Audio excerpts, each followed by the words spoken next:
Hi everyone, I'm back. I just wanted to go over how to do an annotated bibliography in MLA format, right? MLA, of course, stands for Modern Language Association.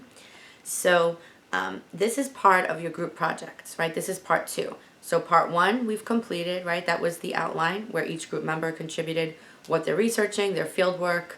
It's basically a kind of like a proposal of what everyone is doing for the project, right? But this part is individual, right? Each person has to submit their own annotated bibliography. That's really important. That's part of your grade. And it will be in MLA format. So the top would say annotated bibliography. And then for each of your sources, so each time you have a source, you have to do this, okay? First, you do a summary of your source, right? So the summary of your source is, as I wrote here, the same as a works cited. So it's an MLA format, and of course it would include your author, publication, publisher, date of publication, the title, of course, of the work or journal or wherever the work came from that you're using, and it would include just all of that information. Even interviews must be cited, so there is a format for that in the Little Seagull Handbook. So even if you're doing an interview, make sure you're following this for every source that you do. This would go for, whether you're visiting a museum virtually or whether you're researching something from an online journal, a printed journal, a magazine, a YouTube video, you name it, you must cite it. Okay, so it goes in MLA format and it would go the same as your works cited page. So that's the summary of your source. Okay, but the evaluation of your source, this is the part that's going to be a 3 to 4 sentence paragraph. This is kind of explaining, what is this source about? What is their main points? How can I evaluate this? How can I analyze this?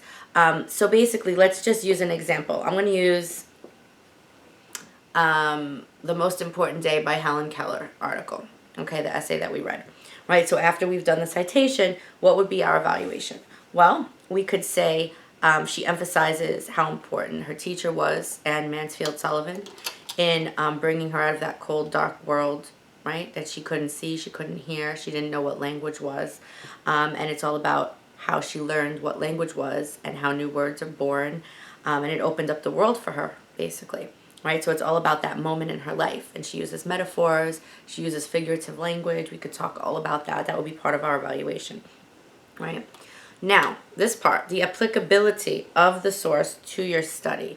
Now, what that actually means is its relevance to you, right? So it could be relevant to you in many different ways. Is this a supportive of a point you're making or an argument you're making?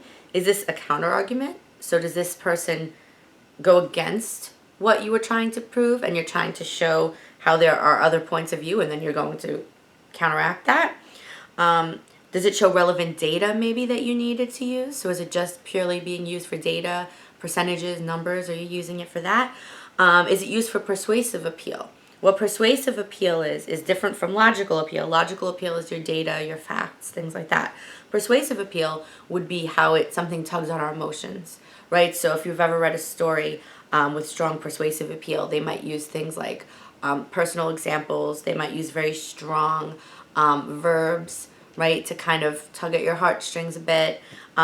Sometimes it uses things like alliteration, the repetition of consonant sounds, to kind of make it more memorable. Figurative language could be a type of persuasive appeal. So sometimes when you see an article that has a lot of persuasive appeal, or an essay, or a YouTube or blog or anything that it is, that might be the reason that you see that it's relevant. You might say, well, I've already supported with data from my other sources, but this one is a really strong persuasive appeal. And then you would explain why. Or maybe it's just expanding your point. So maybe your point didn't mention this, but this kind of expands it larger and deepens it more and gives it more depth, right? So it might expand your point, it might deepen your point, it might do many things, but you have to decide what is that applicability of the source to my study in particular, right? So citation information, annotation, which is marginal notes, basically that's what it means, right? So that's your paragraph where you're evaluating the source. And then the third part is a short paragraph of the applicability to your study. Okay, and for citations, if you're having a hard time doing them, there are websites like Purdue OWL, EasyBib, and there's probably others as well, but those are recommended. to do. Just make sure when you do them that you are typing in MLA format, because otherwise you're going to get the wrong format. All right, so that is how you do an annotated bibliography. It is due, I believe, November 30th. I will double check on that. But you must post in the section that I create for that, the link that I create for that. And I will be grading these parts individually. And then the last part of the projects, of course, is the projects themselves. And just to go over that, each group must collaborate together and present their projects. The due date for the final projects is December 8th at 12 noon. I recommend doing it a little earlier in case there's any issues with opening it or anything like that, because there will only be 2 days to participate in the final part of that, which is everyone's participation in each other's projects. So that will be part of your grade as well. That the group will present questions to the class, and the class will respond to those things and talk about the project and what they learned from each other. So that will be points as well for you. So just make sure that we're following these deadlines. I hope you're working on these projects.